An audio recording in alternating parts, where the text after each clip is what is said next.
There are several reasons why the Switch 2 is not going to be able to outsell the Switch, and Nintendo should be okay with that. So let me start with the first one. I believe that this is super important and not too many people are talking about it. And I'm referring to the wow effect. Do you remember when the Wii came out like a long time ago? I definitely do, because if you look at here, I have some gray hairs. So I was definitely alive back then. Everyone back then was interested about this console.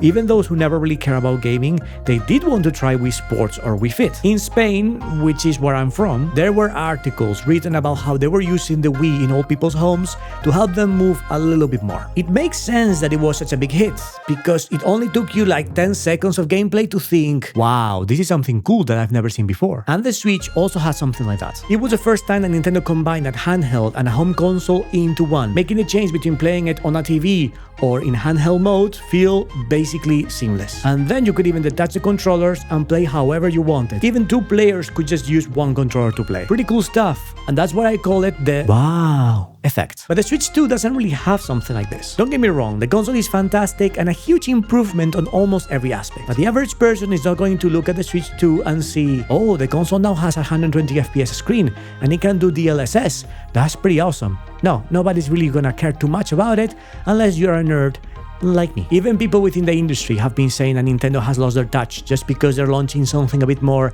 iterative instead of just some crazy idea. But I do think that the average person, the one that is not really like a huge gamer, is going to be looking at the Switch 2 and say, okay, yeah, the screen is a little bit bigger, it has all these cool things and some nice games, but it's basically the same idea. And it's going to take a while to convince them that what is actually here is worth the price, which is not super cheap, let's be honest. Over time though, if Nintendo is clever with the games that they release, their marketing and the third-party support, the new hardware should just translate into more ports and better games, which at the end of the day is what people actually want and the reason that many of them will end up buying the new console. But it's going to take a while for them if there is no wow effect. Talking about games, this is something that the Switch did extremely well, especially when it comes to exclusives, and I think that the Switch 2 is going to have a hard time to be able to match it up. We all know that the Wii U was a complete disaster for Nintendo, but the Switch was a hit basically from day one. That meant that by just porting their games from the Wii U to the Switch, it gave a lot of players a huge amount of games to try that many of them never really touched. And boy, did Nintendo make the most out of it. They ported games like Mario Kart 8, Captain Toad Treasure Tracker, Donkey Kong Country Tropical Freeze, Hyrule Warriors, New Super Mario Bros. U, Bayonetta 2, Pikmin 3,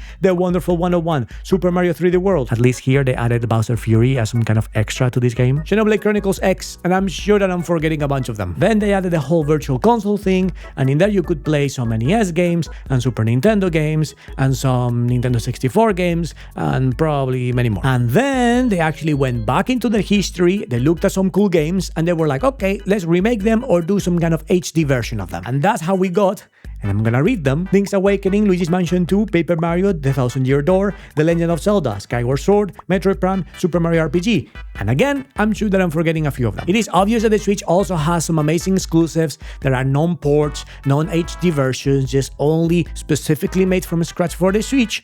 But having all of these games available is definitely a really big plus. Unless Nintendo starts scraping the bottom of the remake barrel, I have no idea how they're going to be able to make as many games for the Switch 2. Maybe they will surprise us and they will do some kind of Zelda Majora's Mask or Ocarina of Time remake or Mario 64 remake or some crazy stuff like that, but I doubt it. And with so many amazing games available on the Switch right now, a console that you can buy new for a fraction of what the Switch 2 costs, and let's not even talk about the second-hand market because then it will be even cheaper, the decision of buying a Switch 2 right now is a difficult one. I might be wrong, maybe Nintendo will surprise us, we'll have to see.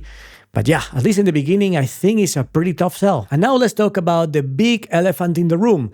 And I'm not talking about this guy. I'm talking about the thing that everyone has been complaining about, the price. Obviously, I think that is a big deal, but I also think that I have a small different opinion from everyone else. And look, 460 euros, which is the price here in Europe, is a lot of money, absolutely.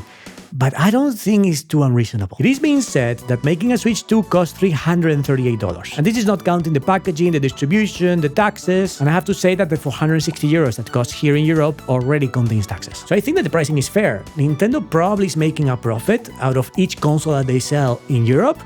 But if they do, it's probably going to be a very small amount. And besides, the price is not very different from other consoles in the market. The cheapest Steam Deck is 419 euros, and it has a smaller screen with lower refresh rate, and it doesn't come with a way to connect it to the TV directly. You can use some third-party adapters that are a little bit cheaper, but if you want the official one, it costs 89 euros. And with all of that combined, it already costs more than the Switch 2. The PS5 Slim is 448, and it comes without a disc reader. If you want to take advantage of the second-hand market, or you want to play some games that you already have hanging around somewhere, you will have to pay 528 euros, which is more than the Switch 2 with the Mario Kart bundle. And Xbox is in the middle of increasing the prices of everything, making the 1TB Series S really close to the Switch 2 price. And let's not forget that both the PS5 and the Xbox Series S and X came out like 5 years ago or something. So probably in 2 or 3 years, we're gonna see a new PS6 release, as well as the new Xbox Series W2 P37 hashtag. Seeing how they name their consoles, that might be the next one. So after these consoles are out, they're probably gonna start getting a bit more exclusives, and the current generation will just like fade down a little bit.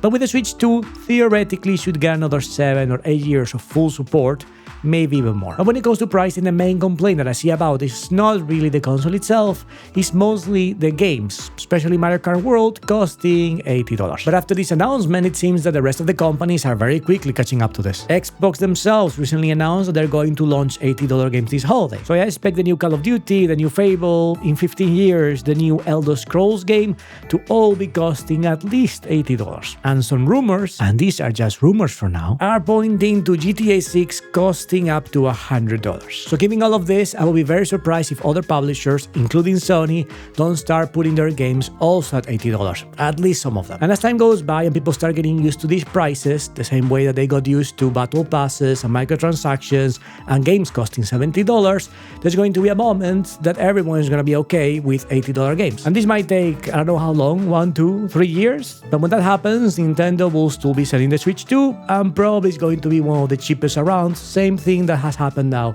with the Switch. And hey, just to be clear, I don't like this. Prices are just getting out of hand, and if you consider how many people are struggling to reach the end of the month, it just doesn't make sense that they're gonna spend $80 on a game. And that's going to price people out of the market, and I just don't like this. I know that there are some alternatives like xCloud and GeForce Now, which allow you to play some games just paying a subscription every single month. That's going to be good for some people, but at the same time, you don't really own anything, and you have to pay a subscription to play stuff, and you need to have an internet connection that is good enough to be able to stream it, and it's just not the perfect solution. So yeah, as I said, I think that some people are gonna get priced out, not just of Nintendo, but of gaming altogether. And that is just not cool. And this is not even talking about how much the new generation of consoles is going to cost, because the PS5 Pro currently here, it costs 789 euros for the digital edition. And if you want a disc drive, it's going to be 898. That's insane. And this leads me to the final point of why I think that the Switch 2 is going to sell less than the original Switch, which is that the previous 8 years are probably going to be very different from the next 8 years. We went through a once-in-a-generation global event that forced us to be inside all of the time, and that led many people to pick up a Switch and play games like Animal Crossing. And if this happens again and a new Animal Crossing comes out at the same time, I'm going to blame Mario for this. For legal reasons, I have to say that this is a joke. Nintendo, please don't sue me. I just bought a Switch 2 and I don't have enough money to go to court. Besides that, the newer generations, and I'm talking about the people, not the consoles, you know? The ones that are making weird dances on TikTok, and sometimes they also eat Tide Pods for some reason. Well, they are more focused on playing on mobile than on console, and they're also spending more and more time in social media and other apps than just playing games. And because of all of this, I just think that it's absolutely impossible that the Switch 2 will be able to outperform the Switch. And as I said at the top of the video, I think that this is completely normal and Nintendo should be okay with it. The Switch is sooner or later going to become the second most sold console in history, so nobody should expect them to outperform such an achievement a couple of years later. And no, there is also absolutely no way that this is going to sell less than the Wii U. If that happens, I'm gonna eat my shoes. All of them. Live. On camera. Please subscribe. My prediction is that the numbers are gonna be more or less like the Wii, around 100 million, maybe a little bit less, maybe a little bit more. And I'm actually confident that they're gonna achieve those numbers because I played the Switch just a couple of days ago. I've made a video talking about the things that I liked and the things that I don't like about it. And you have that video right here, or here, I don't know where I'll put it. See you there.